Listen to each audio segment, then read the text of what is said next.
Okay, so the next lab activity we have here the different method for the morphological study of of our microorganisms or even your bacteria. Okay, so we have here the microscopic examination of your bacteria. Okay, so we could classify that one as examination of our organism here, plus or even your bacteria in the living state, or preparation here in the fresh state preparation. So pag nasa fresh state ang ating specimen, so or smear that would allow us to eventually observe for the motility. Nakikita natin ang kanilang movement. So it's maybe in the form of a hanging drop. Could also have your wet mount. Tapos also the dark field illumination. Okay, the dark field illumination. So hanging drop is with the use of your concave na slide, yung may paganon. Okay, then we have your wet mount preparation, just like, for example, in the parasitology, di ba, when we are preparing smear for the parasite identification for the motility of your some like flagellate or even your amoebas. Dark field illumination with the use of your dark field microscopy that would allows your organism here to appear dark against the dark na appear bright here or against a dark na background. Vital stain, just like our reticulocyte count. Another one, we could also determine here the morphology or to study morphology of our bacteria or the organism here in the stained smear. So stained smear, so mean to say this already a fixed smear, and most likely we could not observe here for the motility of your organisms. But good thing about this one, pag naka-fix na siya, pag naka-stain na siya, it would be easy for you then to identify your organisms. So we have here your simple staining, gram staining, your acid-fast staining, and we have also here your special stain for the identification of the different bacterial appendages, like special stain for your spores, special stain for your flagella, special stain for your capsule, or even your metachromatic or some of your granules. Okay, for the activity regarding here the preparation of your specimen for the observation of the motility, we have here your or observation of your specimen in the fresh state.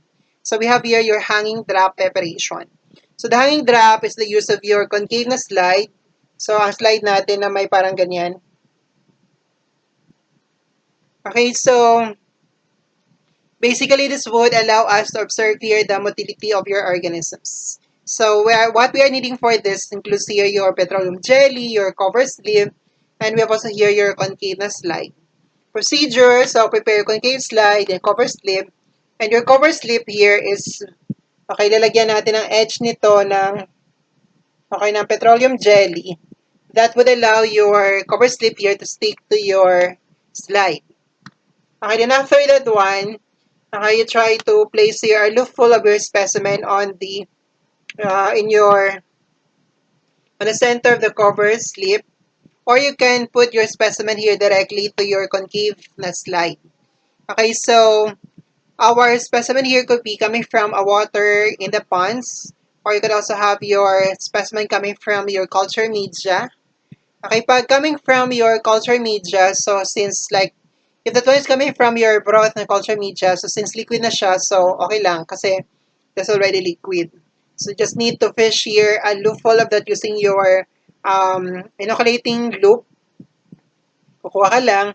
In the case of your specimen coming from your agar, then kailangan nating mag-add dito ng NSS to provide your fluidity to your entire na solution for your specimen. Okay, but if that one came from your pond water, so get a sample of that. So make sure that you try to mix your pond water here to allow you to recover the organisms, which has already said at the bottom of your container. So just have a look full of that. You put here on the slide. Then cover slip mo na may petroleum jelly. Isa-seal mo lang siya dito. Then observe here, this one under the microscope at this ganitong positioning ng ating slide. Okay, so what you're going to observe here under the microscope would be the motile na organisms.